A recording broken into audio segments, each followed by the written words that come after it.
Shalom, Kol Haloyim, Yahweh, Ba'ashem, Yahweh Shai, Ba'ashem, Rechak Wadash, Shanya Kabad, Akadwala Rekwab, Zakwanyam Nawa, Wa Shalayakim Nawa, and that's double honors to our apostles and elders of Great Millstone, and Shalom, Wabarakim, Labakaryam, Shalia Sharala, and that's peace and blessings to the elect of Israel.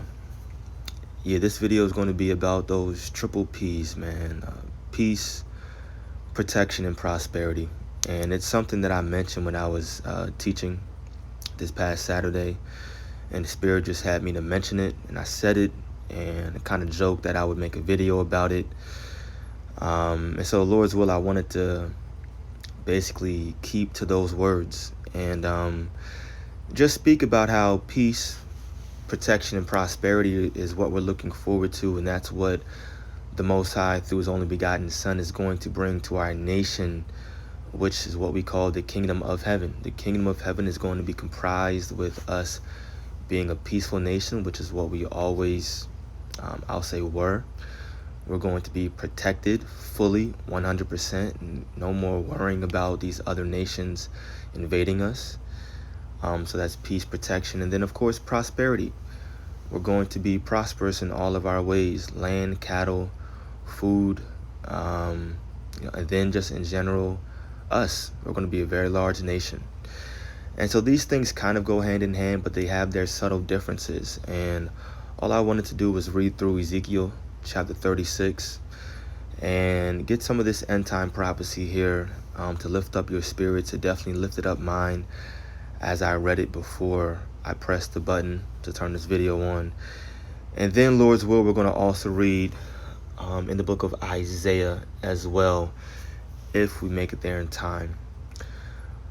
So I want to start here in the book of Ezekiel 36, right at verse 24. The entire chapter is good, but just trying to grab some meat here that makes a point. So verse 24 says, "For I will take you from among the heathen and gather you out of all countries and will bring you into your own land." Already right there, that sounds like peace to me, because the Lord knows that we're all getting sick and tired of America, sick and tired of being around these heathens and these unclean spirits.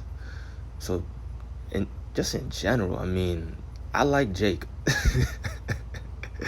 I know some people, it's like, hate being around niggas. And for the most part, I hear you. Like, I'm definitely with you on that. But damn it, it just, in general, ain't nothing like our people. Not in this wicked state, obviously, but our people are still the salt of the earth, just vibrant, right? Just colorful, man. Just, add spice, add flavor. So we're going to all be together again, the whole 12 tribes, all of us. It's going to be beautiful.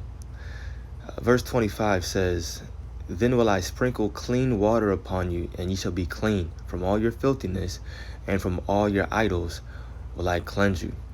A new heart also will I give you, and a new spirit will I put within you. And I will take away the stony heart out of your flesh, and I will give you an heart of flesh." Verses 25 and 26 is referring to, it's a metaphor referring to the new covenant that the Most High is going to establish with our people, which is going to be an everlasting covenant. And this is why we're going to be a peaceful nation. Not only with the entire world, we're going to establish peace, but then even just within our tribes, our people. We're not going to ever go off again, because the laws, statutes, and commandments are going to be engraved in our minds. That is the basis of the new covenant. That's going to make us a peaceful nation, never ever sinning again. We're not going to ever be in a bad case with our power ever again. So that stony heart, that heart of us being disobedient, defiant, it's going to be gone. And we're going to have a heart to actually do the Lord's will moving forward. An obedient heart, right? Meaning an obedient mind. That was verse 26. Verse 27 says, "And I will put my spirit within you, and cause you to walk in my statutes, and ye shall keep my judgments and do them." So I just summed that up. And ye shall dwell in the land that I gave to your fathers, and ye shall be my people, and I will be your power. I will also save you from all your uncleanness, and I will call for the corn, and will increase it, and lay no famine upon you. And this is part of us actually prospering. We're not going to ever have a hungry day ever again. We're not going to be eating crap like Hot Pockets and Chicken McNuggets, noodles and ramen noodles and crap like that. Nah, man. We're going to know exactly where our food is coming from. It's going to be prosperous, and it's going to be plenteous, and it's going to taste good. It's going to taste good. Verse 30, and I will multiply the fruit of the tree and the increase of the field, that ye shall receive no more reproach of famine among the heathen. Let's jump down to verse 33. Thus saith the Lord power, in the day that I shall have cleansed you from all your iniquities. And remember, this is an end time prophecy referring to the kingdom of heaven. In that day, or in the day that I shall have cleansed you from all your iniquities, I will also cause you to dwell in the cities, and the wastes shall be builded, and the desolate land shall be tilled, whereas it lay desolate in the sight of all that passed by. And they shall say, this land that was desolate is become like the Garden of Eden. Let me see. The word Eden in Hebrew is I-da-na. I-da-na. And the da and the na are connected. That's what we call a connector. So it's pronounced I-dan. I-da-na to I-dan. I-dan in the Hebrew is how you say Eden. And boom, right? Pleasure or paradise, right? I'm sure actually years ago it used to say paradise, I'm sure. But either way, pleasure, paradise, right? So we're going to be prosperous. So the land, meaning Israel, where we're going to go, and the Lord is going to put us back there.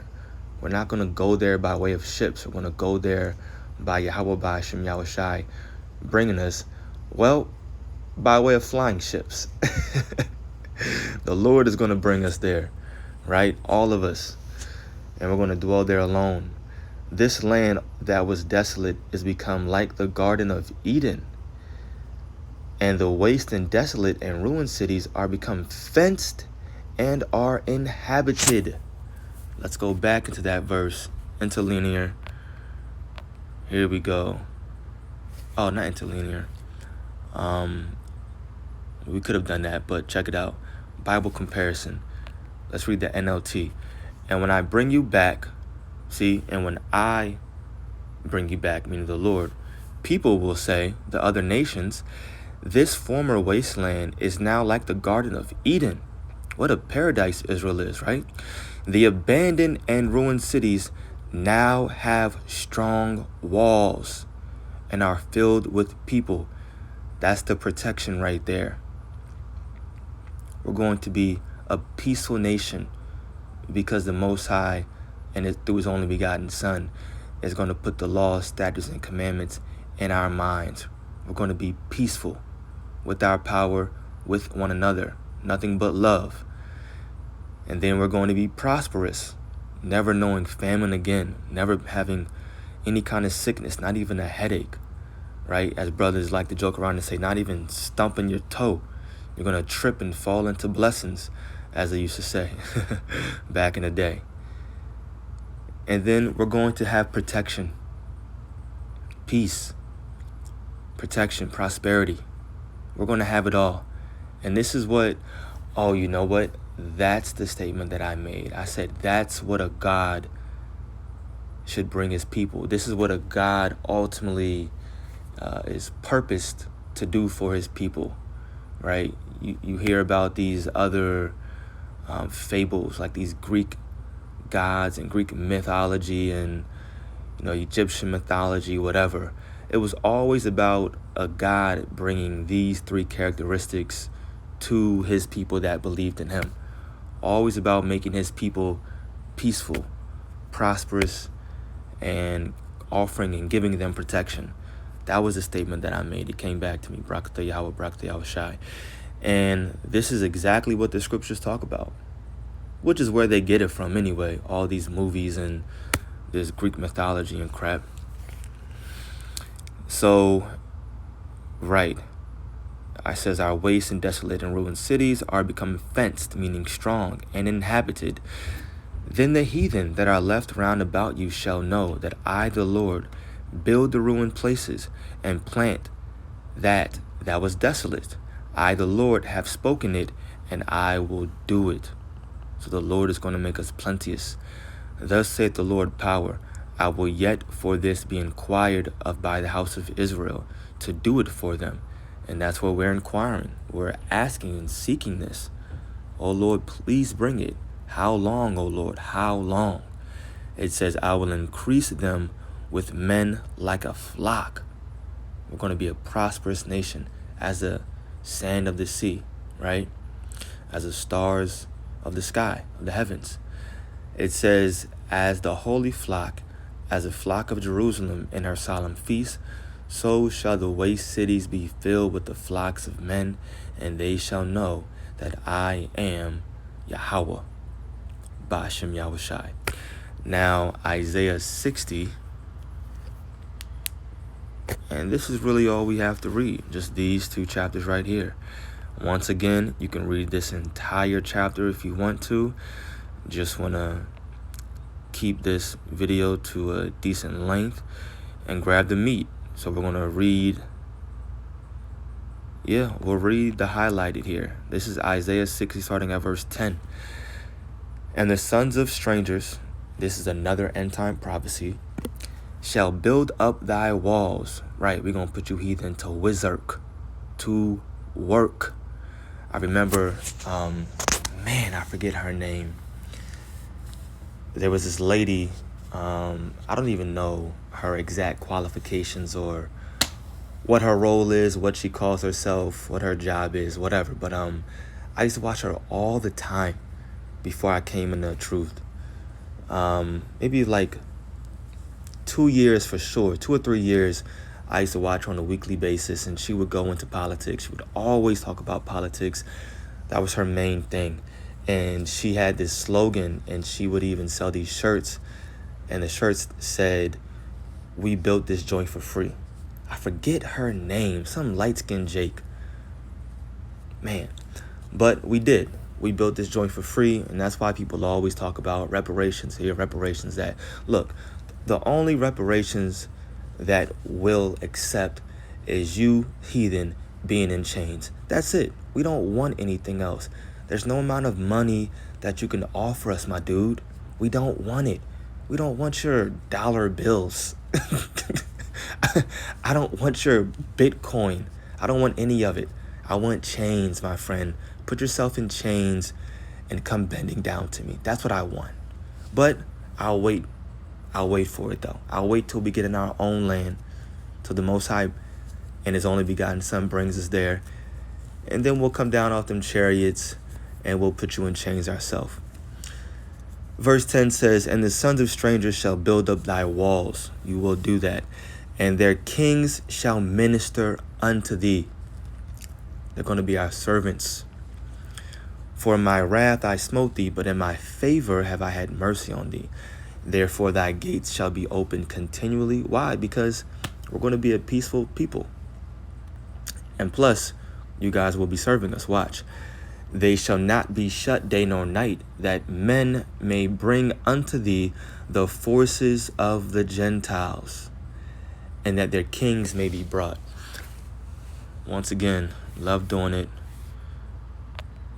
The NLT. Your gates will stay open day and night to receive the wealth of many lands. The kings of the world will be led as captives in a victory procession. Hey, I'm going to have to bring this out on the highways and byways. The kings of the world will be led as captives in a victory procession. Oh, man, Jay can only imagine that day. I didn't even know it said that in the NLT. I just knew to go to it, you feel me? Let me see. This is good too. The CSB, the NIV. It says your gates will stand open. They will never be shut day nor night, so that people may bring you the wealth of the nations. And that's the part that I wanted to get. You see in the King James Version, it says that men may bring unto thee the forces of the Gentiles. That word forces can be translated to wealth, right? And that's also why it says in the NLT, your gates will stay open day and night to receive the wealth of many lands. The NIV says, so that people may bring you the wealth of the nations. And then it goes on to say, their kings led in triumphal procession. I wonder what that word procession means. Can I click it? I cannot. We'll look it up and keep it for another day. Let's finish this out. Lord's will. That was verse 11. Verse 12 says, for the nation and kingdom that will not serve thee shall perish. Yea, those nations shall be utterly wasted, because the Lord is going to give us the power to do so. The glory of Lebanon shall come unto thee, the fir tree, the pine tree, and the box together, to beautify the place of my sanctuary, and I will make the place of my feet glorious. We're going to be prosperous. The land included, everything, cattle, all that, man. Fruits, just can't wait for it. The sons also of them that afflicted thee shall come bending unto thee, and all they that despise thee shall bow themselves down at the soles of thy feet. You know what? And honorable mention, like this is the triple P's right here: peace, protection, and prosperity. But honorable mention, a fourth P, is power.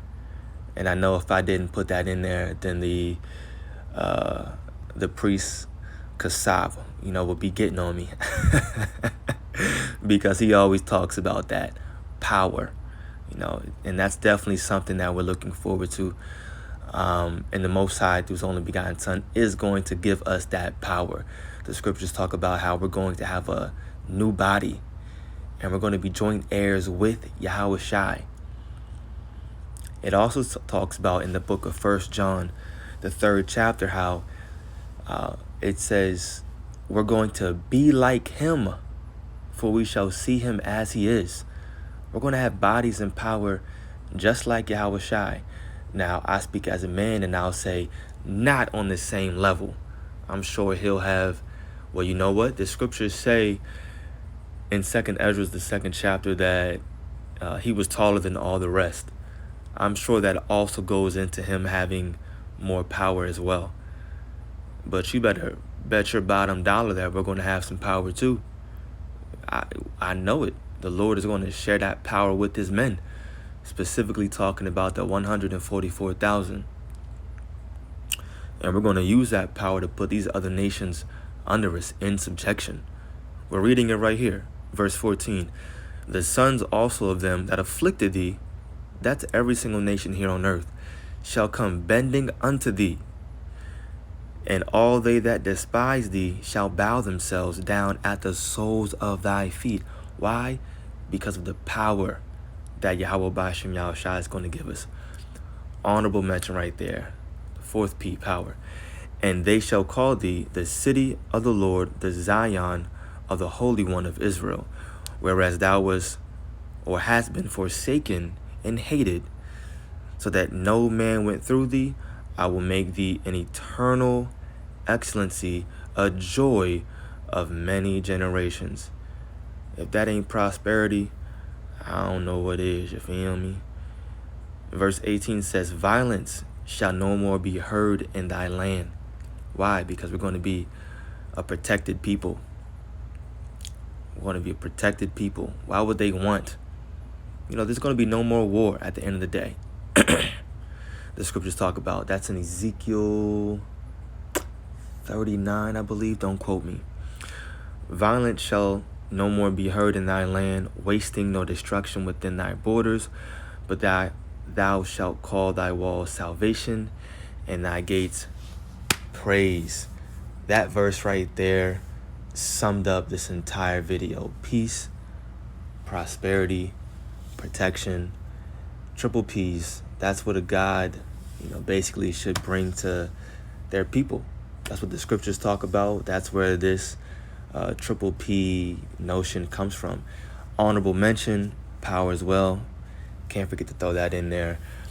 But I pray that this video was edifying and uplifting as we read some of these end time prophecies referring to what we can all look forward to and hope for, what we're praying for. The scriptures talk about a new heaven and a new earth wherein dwelleth righteousness. That's everything that we just read. So hopefully this was uplifting to your spirit.